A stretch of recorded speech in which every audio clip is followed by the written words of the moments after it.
Halo semuanya, selamat datang di ulasan kita kali ini. Hari ini kita bakal nurunin tempo sejenak ya dari hiruk-pikuk kehidupan sehari-hari dan meresapi satu karya yang jujur aja sangat menggugah hati. Kita bakal membedah sebuah cerita pendek berjudul Aku Akan Pulang Menjemputmu yang diadaptasi dari sajak karya Taufik Samantamo. Ini tuh bukan cuma sekedar cerita fiksi biasa loh, ini adalah cermin, sebuah refleksi yang dalam banget tentang kepulangan seorang anak ke rumah ibunya di kota Serang. Tentang kerinduan yang mengendap, pengorbanan, dan ilusi waktu yang sering banget nipu kita.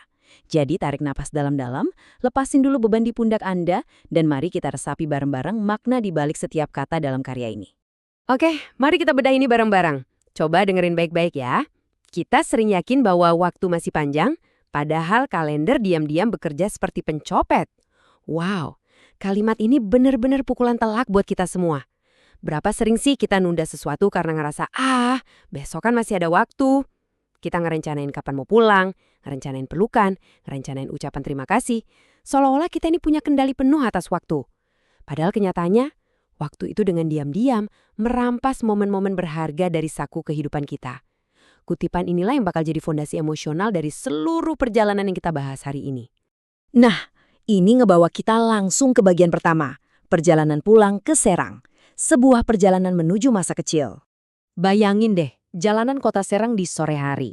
Bising banget, berdebu, penuh sama orang-orang yang saling klakson, berpacu satu sama lain, mungkin karena pada takut telat jadi orang sukses ya kan?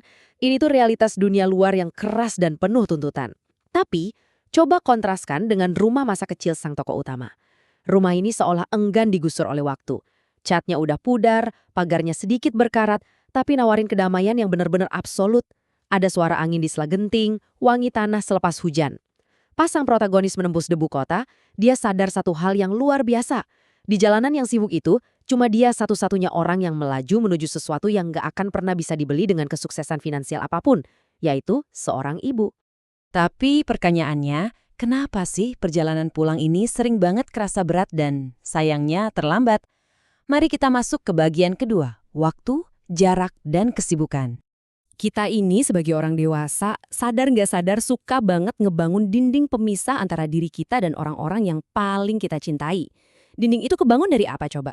Ya dari pekerjaan yang numpuk, ambisi yang terus minta dikejar, pergaulan, dan kesibukan-kesibukan yang rasanya nggak ada putusnya.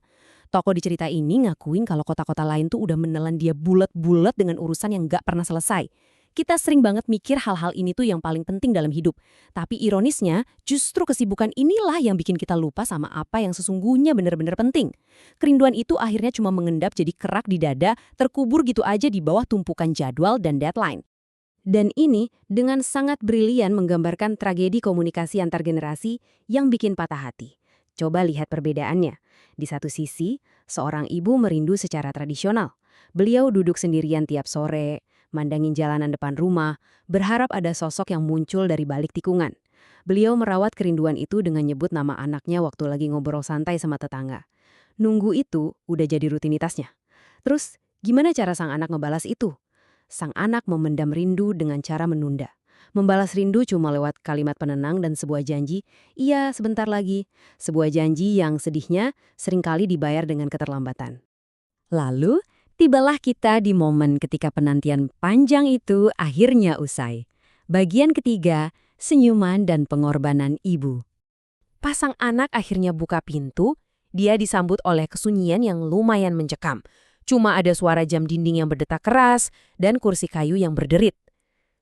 Dan di tengah kesunyian itu, ibu menoleh perlahan. Tubuhnya kini udah jauh lebih ringkih dari sebelumnya. Di sini penulis ngasih deskripsi dengan metafora yang luar biasa indah tapi sekaligus nyayat hati. Tiap kerut adalah kalimat, tiap lipatan adalah cerita. Coba kita renungin ini sebentar. Kulit yang mengerut karena usia itu bukan cuma sekedar tanda penuaan fisik loh, itu adalah prasasti hidup. Setiap garis di wajahnya adalah saksi bisu dari malam-malam dia nggak tidur dan semua kekhawatiran soal anaknya yang nggak pernah dia ucapin secara langsung. Dan di tengah ruangan yang sunyi tadi, sang ibu tersenyum. Senyuman yang datangnya perlahan, tapi sumpah, itu mampu nyinarin ruangan lebih terang dari lampu manapun. Alisnya terangkat, matanya berbinar, dan sejenak, wajah yang digerus waktu itu kelihatan muda lagi. Di titik inilah sang anak, dan pastinya kita semua, disadarkan akan definisi baru dari kebahagiaan. Sering banget kita mati-matian ngejar kebahagiaan yang megah, pengen rumah besar, jabatan mentereng, rekening bank yang tebal. Padahal, wujud kebahagiaan sejati itu terkadang sederhana banget. Ya cuma hadir dalam bentuk senyuman seorang ibu yang menua saat melihat anaknya akhirnya naruh tas dan melangkah masuk ke dalam rumah. Nah, yang benar-benar menarik dari kesadaran sang anak di momen ini adalah pas dia duduk bersandar di lutut ibunya, persis kayak anak kecil lagi. Semua kebanggaan duniawinya runtuh seketika. Dia sadar dunia nyata di luar sana itu lebih sering nipu daripada nepati janji. Hidup itu nggak segampang kata-kata manis motivator di panggung. Dan luar biasanya, usapan perlahan di kepalanya dari tangan ibu yang udah rapuh itu jauh lebih ampuh nenangin jiwa daripada ribuan seminar pengembangan diri yang pernah dia ikutin. Dia natap wajah ibunya dan nyadar satu kebenaran yang paling pahit. Senyuman sang ibu selama ini tuh cuma tameng. Sebuah cara beliau nyembunyiin kesedihan dan tangis yang ditahan bertahun-tahun cuma demi mastiin anak-anaknya ngerasa kalau rumah selalu jadi tempat yang aman buat pulang. Kesadaran-kesadaran emosional inilah yang akhirnya nganterin kita ke ujung cerita. Bagian keempat, makna rumah yang sesungguhnya. Hari udah mulai sore.